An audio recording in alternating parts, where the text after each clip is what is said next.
Subscribe to our YouTube channel and click the bell icon. So what influenced your decision to do law?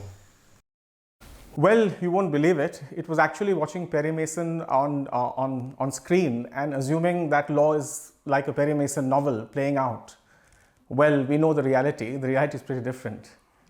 But yes, I mean, I didn't come from a legal family. I never had exposure to law and the nuances of law. It was just one of those rash and impulsive decisions. And how would you describe your days at NLSIU in the 5-year course? Well, I can give you a legal answer and I can give you an extra legal answer. The extra legal answer was that actually it was my first exposure to the concept of India, the idea of India. Because earlier, India was pretty much North India and South India, and for Bengali it was Bengalis and non-Bengalis.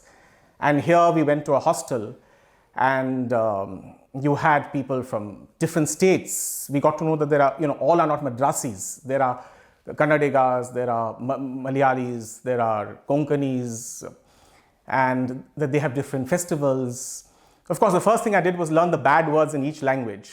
So, well, it was, and legally it was the most amazing time that we had because when we went to law school, in the 1990s, I was a 91 batch, people actually, were surprised that someone would want to go do law as a career and also go all the way to Bangalore from Calcutta to do law, because it was like you might be going for doctor, medical or engineering or some kind of, even hotel management was more acceptable as a career. And law was like, you can do law in the local city college. I mean, are you mad that you're going all the way to Bangalore to do law? And it was almost like people were like being told, please come, please come. And it was a time when it was a novel time, right? That was the first national law school of the various national law schools that you had. So you had, we had Sandra O'Connor, the US Supreme Court Justice. We had Justice Venkatramaya. We had Ram Jethmalani. So we had the best of the legal profession and from the justice system from all over the world who came and took guest classes for us, who stayed on in campus and taught us as professors. So, well, it was one of the best 5 years of my life. And 3 decades on, after the so-called NLS model, the 5-year model, do you think that there needs to be a relook at the way it is taught, or do you think it's an adequate form of teaching legal education? Well, I have written about it, that the most important things in the legal profession are not taught in law school. As I said, that the first thing you have to do is you have to unlearn what you have learned in law schools. But well, that's good to say, but I realize in practice, it's easier said than done. That, the things that you need at times, that innovative idea for an adjournment. Obviously, you can't have a legal course teaching you the various methods of seeking adjournment. Like I talk about this case where this lawyer was actually trapped when he said, my lord, I need an adjournment. I said, why? And so he said, my grandmother has passed away. So the judge says, Mr. So-and-so, I've caught you now because remember 4 months back, you took an adjournment on the same ground, that your grandmother passed away. So this guy, and this is a real life story from Delhi, from the labor courts of Delhi, this guy was nonplussed. He said, my lord, is it my fault that my grandfather married twice? So, well, obviously you can't have this kind of art and skill instructed in law schools. But a lot of practical exposure is required, because what I figured out was that in law school, civil procedure and criminal procedure and actually dealing with trials was not something which was focused on. And of course, I graduated in '96. That's when the Arbitration Act, the new Arbitration Act was coming. So at that time, I'm sure academia has improved thereafter. But at that time, I think there was hardly any focus on the evolving branches of law, including arbitration, which, as you know, is a big time litigation now. Yeah, so I just want to move on to the early days of your practice. What brought you to Delhi? You want the honest reason? Well, see, after having, and we were the last batch in the NLS who actually paid pittance as fees. And there was this major demand for fee hike, and ultimately we had this campus protest, and the solution was, okay, bring your fee hike, but bring it prospectively.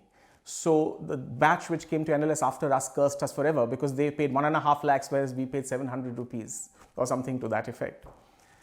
But what I meant to say was, after 5 years of being supported by my parents, I was very clear that I did not want to be a burden on them. So, I took one of the highest paying jobs on campus, and then I realized almost within a few months that I actually want to be in litigation, and I didn't want to be a corporate kind of a lawyer or a consultant. And then there was this lookout for where to work, and I thought Calcutta is easy because my parents are there, free home, free food. But in Calcutta, none of the lawyers were willing to pay, and also they were not willing to pay for a rookie lawyer. And they said, we pay 400 rupees as coffee allowance, and that's all. And in that scenario, also was this apprenticeship rule, which was unfortunately added during our time, which ultimately went, that for a year you had to run around with your seniors and you couldn't practice. So you were not even useful to a senior to go and get an adjournment. What use were you? So I said, okay, fine. And ultimately one senior in Delhi was willing to offer a princely sum of 5,000. And I said, let me go and earn something there. And I was very clear that I'd stay for a year, learn, go through this apprenticeship, have the money to at least eke out an existence, and then come back to Calcutta and practice. But of course, it's been almost 23, 24 years since then. I haven't gone back. Yeah. And you worked under Ms. Indira Jaiswal. What was that experience like? How was she as a senior? Well, she'll kill me if she sees this. The only reason why I actually went to work with her was because she was the only one in Delhi who was willing to pay some amount of money to a junior at that time. And to be very honest, I had seen Indira Jaiswal in campus. She'd come in law school. She'd come for some conference where we actually did a street play. But my exposure to her and to the wonderful work that she's done was hardly there. And it was an amazing experience. Of course, many times being what she is, controversial and brave, it was not easy because you would be actually sitting with her in court when she would be having this maybe a little altercation with the judge, and everyone would be seeing her, and as her junior, maybe a little bit of attention would come to you. But I would say that by far she is one of the bravest lawyers I have ever come across, and more power to. And I'm sure she has not only inspired me, but I'm sure she's inspired a lot of young women and men to actually come into practice. And how did you, over the years, how did you get the tag, the labor lawyer? Well, again, I mean, today is a day of actually honest confessions. So when I was branching out from Indira Jaiswal's office, I again wanted that little bit of safety of having a cushion where I could at least get some fixed income. So there was another lawyer called Mr. Rajiv Agarwal, who had substantial labor law work in the High Court, and he was looking for someone to take over his High Court work. And I said, fine. I mean, if you are okay that I can do my own cases, I would manage your High Court work as well. And as a matter of fact, he had a very substantial, significant High Court work in the sense that he had around 20, 30 cases a day in the High Court, and mostly labor and service.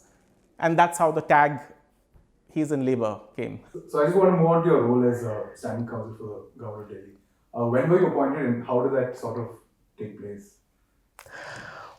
Well, as if I ever examine and reflect on my life, most of my significant career milestones have been absolutely accidental. As I told you about Indira's, even this was quite accidental. This happened, to answer your question first, this happened in 2015 when the first AAP government, second AAP government, the first one was 49 days, the second AAP government came to power. I had nothing to do with AAP as a party. I still don't. And as a matter of fact, if they saw my Facebook posts of 2011 and 12, they would never touch me with a barge pole.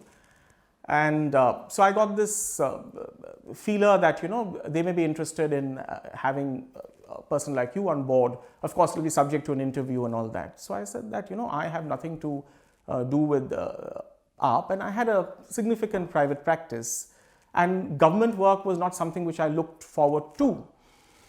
But then, of course, I was told that, let's try it out and it is important. And two important things which actually worked in getting me to take this decision, and I would say that I don't regret taking the decision. One was, I was quite impressed that the powers that be of the Delhi government, who had never met me before, who had no guarantee of what views I might personally have, and who I was not willing to give any guarantee of what views I would keep, were willing to actually trust such a sensitive post to a person who they don't know, and only on the grounds that they said we want a competent and honest person to help us with the litigation. And the second thing was, I felt that, at least maybe we could make some difference by being a government counsel and not being the usual government counsel. Again, like my working in Indira Jaiswal's office, which was supposed to be for a year and went on for 24 years. This I hope will not be for 24 years. It was to be when, I thought it will be 6 months. It's gone on much longer than I would have thought it would be. So having said that, I'm guessing there's no political pressure, so to speak, as being a government lawyer from the government. Well, I was very clear about it, and I must be very candid, and I must say that till date there has been no pressure on me to act in a particular way or to say anything in a particular way. And as a matter of fact, I guess they know that, which is why I don't think they would ask me to do anything which would involve political pressure. But yes, unfortunately or fortunately, I have got myself involved in defending the government in various sensitive cases. And as you know, the architecture of the government is such that there are various players. There's the Lieutenant Governor's office, there's the Delhi police, there's the Delhi government, and I can't say for myself, but I'm sure none of them would think that I've acted in any manner politically in defending the cases of the government. Well, that's not for me to certify, it's for them to say. And for the benefit of young lawyers who might be interested in this line of work, what is the day in the life for a lawyer who appears for the government? Well, they say that if you can drive in Calcutta, you can drive anywhere in the world. So if you can be a government lawyer, you can be any kind of lawyer. I'll give you an example. You've heard of real-time briefing. I've even had real-time briefing as I'm arguing a case. It's as bad as that at times, where the instructions are coming while you are arguing. Often, I remember a case where it was before Justice Nandrajog, and he had just a few weeks back condemned made observations against a senior advocate for coming ill-prepared. And here was this huge appeal of 700 pages just given to me just 10 minutes before the hearing, and said that, the government has to be represented, no one there, you have to go and argue this matter. So it is like that. But at the same time, it gives you a lot of exposure. It gives you a lot of confidence, because at the end of the day, you don't have the luxury of sitting and ruminating over files and getting that kind of preparation that you would do. You will have to. Why? Not even before the lack of wanting to prepare, because at times, for example, your instructions which you will have to present to court are coming last minute. And often, you can't always blame the government. For example, now we are doing this case on the Delhi riots. It's an evolving, ongoing process. So even the information which the government would want to present to the court is changing real time. So the government would also at times want that the latest information to be placed before the court. So that again, changes the whole scenario. So to cut a long story short, as a government counsel, you get exposed to various laws which you would never in your life as a private counsel have even heard about. You end up representing the government from excise to Goshala to what have you, and in many courts. Yeah, and the government is one of the biggest litigators in our courts. So what do you think the role of a government counsel is in, advising the government to not pursue frivolous litigation? Does it work when you give them that sort of advice? Well, you'll get me into trouble, but I would say the role of a government counsel is to be a fair counsel. And while I'm saying this, I'm very conscious of the times that we live in. For government counsels as well as bureaucrats, it becomes increasingly difficult to be fair at times, because there's always a public gaze, there's always this question, that what could be the motivation. But I believe that if you are being honest in your work and you have nothing to hide or to be embarrassed about or to be ashamed about, you can be bold and you can be brave. Now, whether what is my experience with the government accepting that, it is difficult. Often, unfortunately, as you know, the Supreme Court the other day observed that often appeals are filed in the Supreme Court just to get a certificate of dismissal. And you know, and I don't have to say why that is the situation, but I think that requires a very, very macro level addressing. It can't be done by me just giving you a few bites on how a government council or a government has to work. There have been cases, and I'm defending many of them, where a bureaucrat has been charge sheeted on the very last day of his retirement for certain decisions he may have taken. Now, there are bureaucrats and there are bureaucrats, but an honest bureaucrat need not necessarily always be a bold bureaucrat. So often the person may say that if I take this decision, my pension and gratuity will be withheld or maybe forfeited at the end of my service. So it is better to play safe and play safe. So I just want to move on to the Delhi riots case, where you appear for the Delhi police at the hearing at Justice Murli's residence. Could you run us through the events of the wee hours of February 26th? You know, this case is sub judice and it may not be proper for me to speak about it. But I can understand the curiosity of a lot of people. But I will say this much, and this is very important. I went there because, of course, the registrar listing called me 5 minutes before I went to sleep. I would almost going to switch off my phone and go to sleep. And I, of course, had hundreds of reasons why I shouldn't be going, including the Standing Counsel is there, and the Standing Counsel cannot be contacted.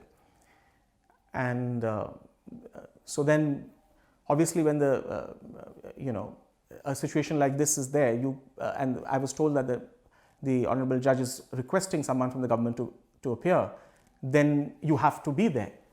And I called the police, and the police were there promptly, and the issue was addressed. The whole thing was over at 1:40 at night almost.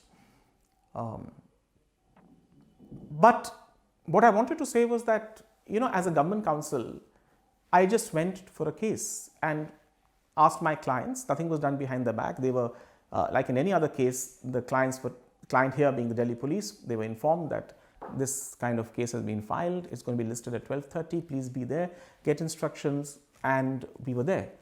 And Justice Muralidhar, as any judge of a constitutional court would do, when someone complains that the ambulance cannot access these 20 people who are almost dying because they have gunshot and other injuries, just nudge the authorities to help out. The fact that these acts become acts of valor and courage, either from the judge's side or from a poor government counsel side, is actually a very, very critical commentary of the times that we live in. But these are actually very ordinary and simple things. And the Delhi High Court recently dismissed a petition calling for compensation to be granted to the real victims of the riots. How does the government go about trying to ascertain the actual real victims? That was a very unfortunate thing about the way litigation, public interest litigation are being filed. And I'm very happy and proud that the court very sternly and very firmly nipped this particular instance at the bud. A petition was filed. Obviously, the whole concept of an ex gratia payment is that you ensure that it is made available at the earliest. And if you're going to have a lot of ifs and buts at that stage, the whole purpose of ex gratia is lost. And as Justice Harishankar of the bench pointed out, that it is a no-fault basis compensation. If you're going to now say first get the police to inquire, see the CCTVs, get kind of an investigation done, and only then disburse this compensation, it would defeat the purpose. Also, we have to be conscious of the fact that the compensation should not go to the wrongful people, and because this is public money. It is a difficult thing, and this requires to be examined. And at the end of the day, if we have a robust legal system, which also comes down very heavily on people misusing the law, I'm sure these kind of things can be checked. But again, this case is sub judice. I would hesitate to say anything further on this at this stage. So, in light of recent events, there's been a perception that the higher judiciary, especially the Supreme Court, is sort of dealing with important cases by just adjourning them or increasingly siding with the executive. What is your take on this perception? Well, there is a perception, as you know, is a perception. A perception is something which is subjectively felt by a person or by a number of people or by a community. There cannot be a rationalization of a perception. Or I can say this, I am not a constitutional authority, I am not the court, I am not the executive. It is for the executive and the court to be concerned if there is such a perception. Because at the end of the day, it is the faith in these institutions which sustains democracy. Dharmo Rakshati Rakshata was our National Law School motto, which I did not know, and years later, actually a few months back, I found out it's also the motto of Research and Analysis Wing, if you please, RAW. So what does Dharmo Rakshati Rakshata mean? It means if you have faith in Dharma or the law, then the law will protect you. So faith is at the center of everything. And if there is a perception, I would say if I were a paternalistic state, and let's be very clear, we should also not always find negativity.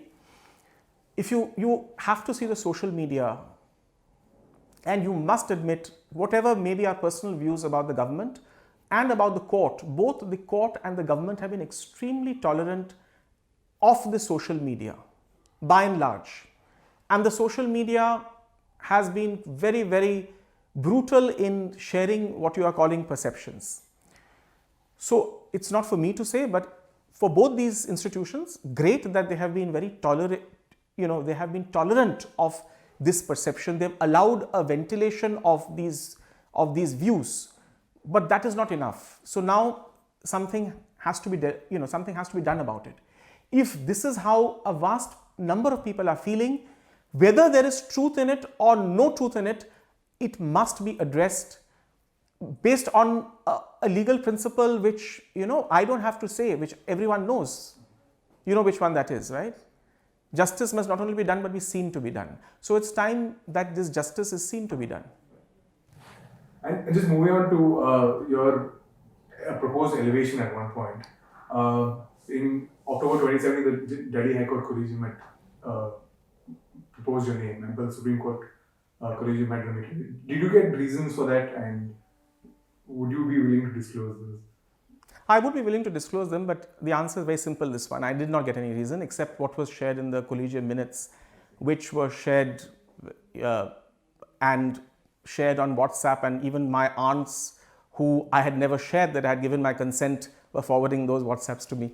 The larger question of transparency in judicial appointments. Do you think that there is something that is there to be desired?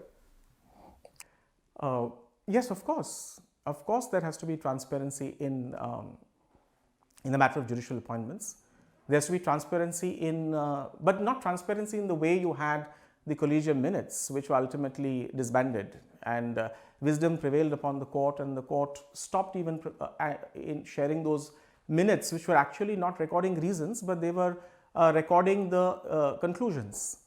It does affect, a lot of good lawyers from the bar would actually hesitate to give their consent, because if these good lawyers who have a good practice give their consent, and then their appointment issue is pending for years, and then ultimately you have a kind of a rejection which is then plastered around as in the name of transparency, I'm sure many good lawyers would have real second thoughts in actually agreeing to give their names for judicial appointments. So to answer your question, yes, transparency is very, very required, very, very required for the interest of an independent judiciary, for the interest of a robust judicial system, and for the interest of getting a lot of good people. We have a lot of good young men and women with great integrity who can serve the cause of justice.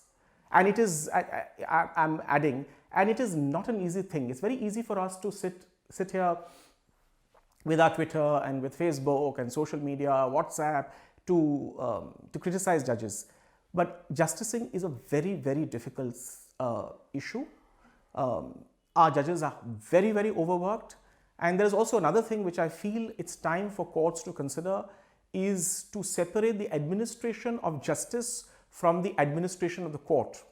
You know, all these judges also have a lot of court administration work, like how many chairs to order, what buildings to make, and these are things which should completely be with an independent professional person. Like in many courts across the world, you have a judge who's an administrative judge who only deals with all these issues, and other judges who are doing court work are not burdened by that. And coming to a career in the judiciary, you often find that the toppers from law schools often don't take up a career in the judiciary. How do you think this perception can change? What needs to change in order to get the cream of the crop, so to speak? Well, that's such a significant question, and I'm sure you'll have a lot of important people who can throw their views on that.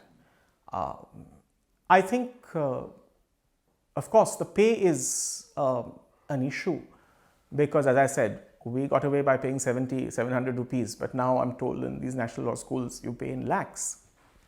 So a person who's paying in lakhs will not be wanting to, without recuperating on the loan, etc., would not be wanting to take on a judicial job for, let's say, 70,000. I don't know what is the salary of a magistrate or a civil judge. Pay is a big issue. The other, of course, is the environment which a judge has to work in. Often our courtrooms, we see these Delhi courts. You must be going to Saket and Rouse Avenue and seeing those buildings, and you must be thinking that it's great. We have people from the National Law School, Bangalore, who actually are also district judges in other courts like in Uttar Pradesh. And the infrastructure there at times is appalling, including not having a secretary, a stenographer, basic access to let's say, software which can help you access judgments. So it's a complex matrix of circumstances which inhibit young lawyers from agreeing to become judges. And I would like to, going back to a previous question that you said, I would like to disagree from this notion which is made out that all lawyers who have good practices do not want to sacrifice and become judges. That's not true. If we are able, the system is able to guarantee meritocracy, I am sure a lot of people who are good lawyers with good practice would also want to contribute back to the judicial legal system. And the pay is often the reason why they don't join litigation in the first place as well. What advice would you have for someone who wants to do it, but is in two minds about whether it will pay off in the end or something like that? See, I don't want to sugarcoat how litigation is and the obstacles in litigation. So first let me give the bad and then we can go to the good. Litigation is, even now, of course, it is diluting over time, as is the National Law School system, because I get a lot of interns now from the National Law Schools, including from National Law School Bangalore, who are from tier 2 and tier 3 cities. And I've been discussing this with a few colleagues, and it's an amazing thing because when we went to law school, and even the 5 years range after us also, so you can say approximately 10 years from let's say 80s to the 90s, 2000, that decade, you had mostly people from the metros and the tier 2 cities who would, and the centers of the National Law School. Before the NCLAT, you had physical centers where people would only go, 4 or 5 centers in the country, and the metros, and that's where people actually went and did their law school exam. maybe there was not a lot of publicity about the national law school system also. So for whatever reason, you had people from urban areas who actually became lawyers. Now that is completely changing. So you have tier 2, tier 3 cities, people coming from small and middle income families who are also becoming lawyers. To come to the bad part, it is extremely hierarchical, it is extremely oligarchic. And for a lawyer, without a godfather, without a person, either a senior or a father or an uncle, in this profession, and it was also, I may add, it is changing, but at time extremely patriarchal, because it was a man's world. So you had men lawyers, and the entry barriers were often amazing. For example, as I said, a senior advocate may be earning in crores, but he would pay in those days the junior 5,000 rupees. Now, for example, I had my grandmother staying here, so my food and boarding was taken care of. Even now, and I'm sure a lot of your readers and viewers would know, that in an office, a law school graduate gets much lesser than the clerk. So there is a lot of entry barriers. But my advice to them is hold on there, because I say it's difficult, like in every profession, but if you have merit, I mean, I hold out my life, not that I have achieved much, but at least without any contact, without godfathers, and with so many obstacles, if I can just survive, maybe I may not be earning as much or may not be doing high profile cases, etc. But if I can do it, anyone can do it. You just have to be at it, be honest, have integrity, and just commit yourself to your hard work. One last question. What are some of the most memorable cases or memorable moments in court that you had? That's quite a one last question. Well, I would say that the most memorable the cases I've had were also with my senior. Recently, I think Chintan Chandrachud brought out a book of these cases, and I found that 2 of them were cases where I was associated with Indira Jaiswal. We worked on in the Naga people's case, which dealt with the Armed Forces Special Protection Act. We dealt with the Daniel Latifi case, which dealt with the Muslim Women's Protection of Rights on Divorce Act. We worked on Vandana Shiva's case, which was the Hindu Adoption and Maintenance Act and the Hindu Minority and Guardianship Act, dealing with the mother being a natural guardian. We worked on the Rupan Deol Bajaj case, which was about KPS Gill sexually harassing a government officer. And I would say that as my personal experience, I wear as a crown of shame the Delhi minimum wages cases, where I was defending the Delhi government in the minimum wages notification, which I could not, and the Delhi High Court quashed it. There was a battery of lawyers representing the management on one side, and I was the only one representing the Delhi government. But also I was very conscious I was representing the Delhi government on behalf of the hundreds of beneficiaries of that minimum wage notification, and I failed. So that's something which has not been resting easy on me. That's all I have. Mr. Thank you. Subscribe to our YouTube channel and click the bell icon.